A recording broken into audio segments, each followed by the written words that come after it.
Halo guys, pagi ini kemarin sih kita Penda Notaris ada dapat pertanyaan dari saudara Sandi Oktaviandi.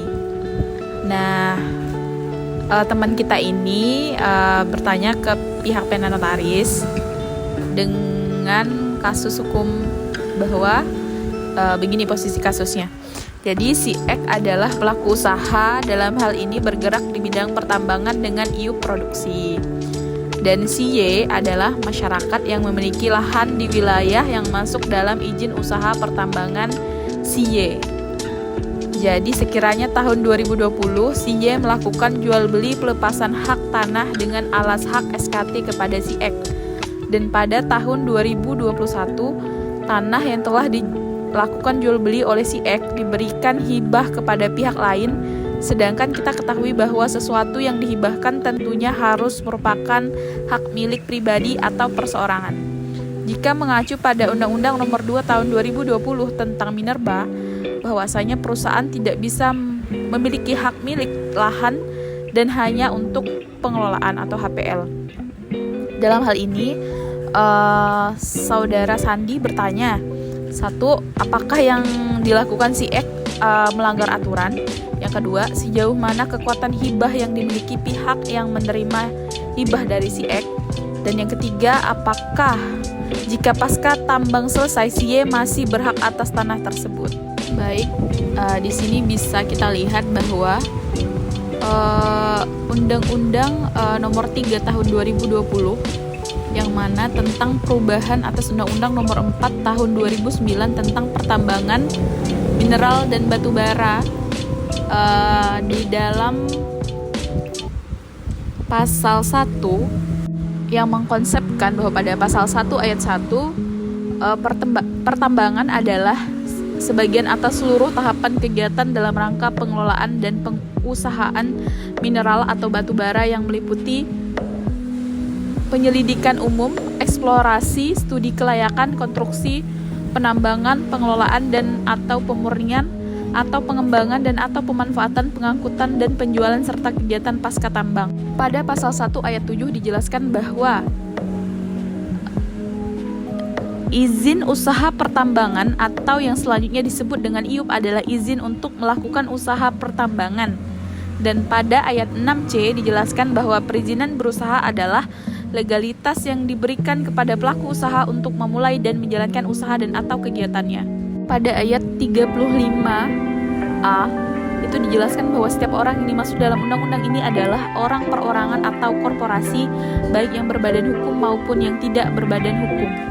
Nah, kalau kita cermati pada posisi kasusnya, bahwa sekiranya pada tahun 2020 si Y yang mana masyarakat yang ada di daerah tersebut telah melakukan jual beli pelepasan hak tanah dengan alas hak berupa SKT kepada si X, yang mana si X ini adalah pelaku usaha pertambangan tersebut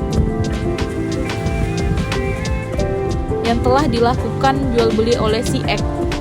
Dalam hal ini si Y adalah orang yang melepaskan hak dan si X adalah perusahaan pertambangan yang menerima hak. Nah, konsep yang harus kita pahami di sini adalah sumber daya tambang itu dikuasai oleh negara. Jadi di Indonesia, negara itu memiliki kewenangan untuk menguasai sumber daya alam mineral dan batu bara sesuai dengan amanat dari pasal 33 ayat 3 Undang-Undang Dasar 1945 bahwa bumi, air, dan kekayaan alam yang terkandung di dalamnya dikuasai oleh negara dan dipergunakan untuk sebesar-besarnya kemakmuran rakyat.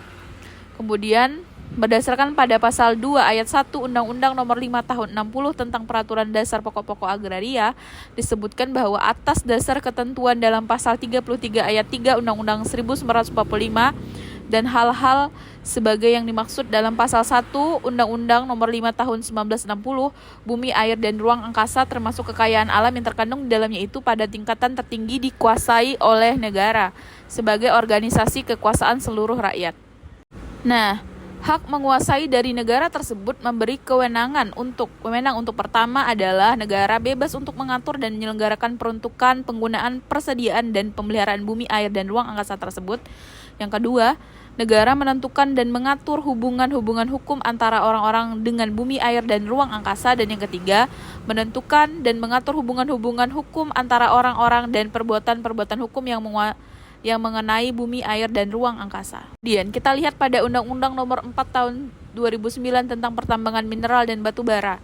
Pada dasarnya mineral dan batu bara sebagai sumber daya alam yang tak terbaharukan merupakan kekayaan nasional yang dikuasai oleh negara untuk sebesar-besar kesejahteraan rakyat.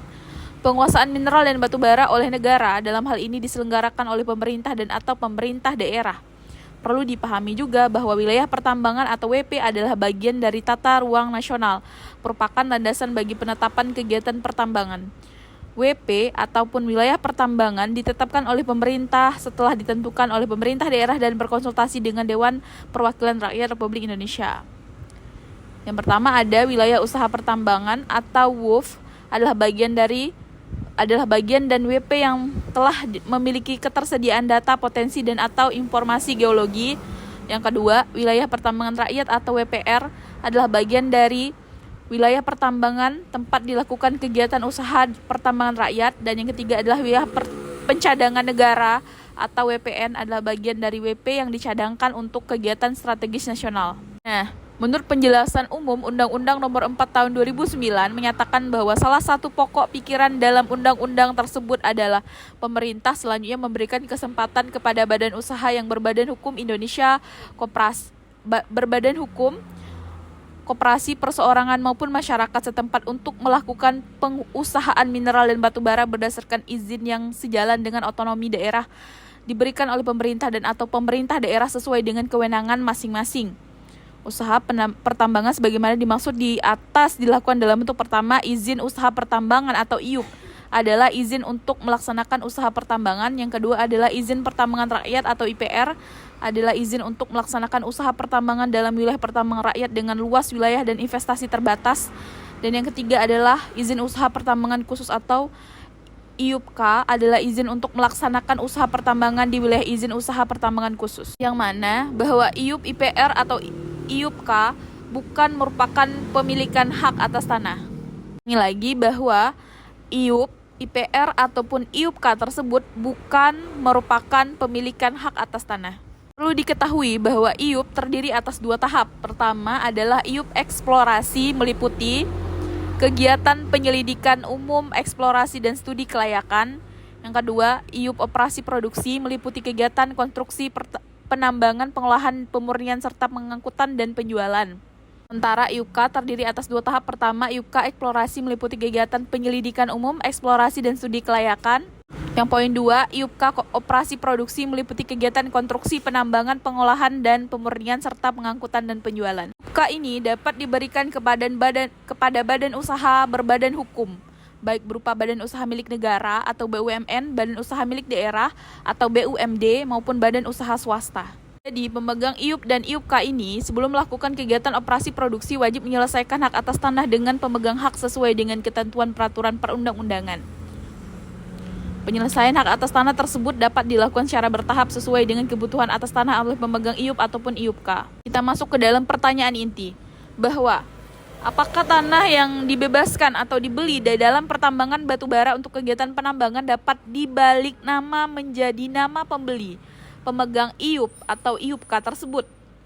Dalam hal ini, memang terdapat kewajiban bagi pemegang IUP atau IUPK untuk menyelesaikan hak atas tanah dengan pemegang hak sesuai dengan ketentuan peraturan perundang-undangan sebelum melakukan kegiatan operasi produksi. Penyelesaian hak atas tanah tersebut adalah dengan cara pembebasan dengan memberikan ganti rugi kepada pemegang haknya. Dengan pembebasan itu, maka berakibat tanah yang dibebaskan kembali dikuasai oleh negara. Kemudian pemegang IUP atau IUPK sebagaimana dimaksud di atas telah melaksanakan penyelesaian terhadap bidang-bidang tanah dapat diberikan hak atas tanah sesuai dengan ketentuan peraturan perundang-undangan. Jadi sebenarnya hukum pertambangan ini mempunyai hubungan yang sangat erat dengan hukum agraria. Ini erat kaitannya dengan pemanfaatan tanah untuk kepentingan pertambangan. Bagi perseorangan maupun badan hukum yang akan melakukan usaha pertambangan pada wilayah pertambangan, yang harus diketahui lebih awal adalah status hukum tanah yang akan digunakan. Dalam Undang-Undang Nomor 4 Tahun 2009 tentang Mineral dan Batu Bara, pada pasal 134 bab ke-17 mengatur mengenai penggunaan tanah untuk usaha pertambangan. Isi ketentuannya sebagai berikut. Yang pertama adalah hak atas WIUP, WPR, atau WIUPK tidak meliputi hak atas tanah permukaan bumi. Yang kedua, kegiatan usaha pertambangan tidak dapat dilaksanakan pada tempat yang dilarang untuk melakukan kegiatan usaha pertambangan sesuai dengan ketentuan peraturan perundang-undangan. Yang ketiga, kegiatan usaha pertambangan sebagaimana dimaksud pada ayat 2 dapat dilaksanakan setelah mendapat izin dari instansi pemerintah sesuai dengan ketentuan peraturan perundang-undangan. Secara implisit, bahwa pada pasal 134 ayat 1 menyatakan bahwa WIUP bukan merupakan hak atas tanah, karena yang dikelola adalah di bawah permukaan tanah. Pemegang IUP hanya dapat melaksanakan kegiatannya setelah mendapat persetujuan dari pemegang hak atas tanah. Jadi apabila tanah yang digunakan itu berstatus hak milik, perusahaan penambang harus memberikan ganti rugi yang layak kepada pemegang hak atas tanah. Ganti rugi tidak hanya terhadap tanah-tanah yang bersangkutan, tetapi juga terhadap benda-benda yang ada di atasnya seperti tanaman dan bangunan di atasnya. Atau dengan kata lain, yang disepakati oleh kedua belah pihak, yakni perusahaan dan pemilik atas tanah tersebut. Pemegang IUP sebelum melakukan kegiatan operasi produksi wajib menyelesaikan hak atas tanah dengan pemegang hak yang dapat dilakukan secara bertahap melalui kebutuhan atas tanah oleh pemegang IUP atau IUPK. Selanjutnya, atas IUP, IPR atau IUPK ditegaskan bukan merupakan pemilikan hak atas tanah. Kembali menekankan bahwa izin usaha pertambangan atau IUP bukan salah satu bentuk pemilikan hak atas tanah seperti layaknya hak milik atau HM, hak pakai atau HP, hak guna usaha atau HGU, maupun hak guna bangunan atau HGB, dan hak lain sesuai dengan pasal 16 UU PA. Jadi izin usaha pertambangan atau IUP merupakan izin yang diberikan pejabat yang berwenang untuk mengelola bagian di bawah permukaan bumi. Berbeda dengan Undang-Undang Nomor 11 Tahun 67 yang secara tegas kepada penerima kuasa pertambangan tidak diberi hak atas tanah kecuali dengan persetujuan menteri. Dalam pasal 137 Undang-Undang Nomor 4 Tahun 2009 ini pemegang IUP atau IUPK yang telah menyelesaikan hak atas bidang-bidang tanah dapat diberikan hak atas tanah. Kata dapat artinya tidak harus diberikan. Dengan demikian, hal ini perlu dikaji kembali akibat pemberian hak atas tanah kepada pemegang IUP atau IUPK.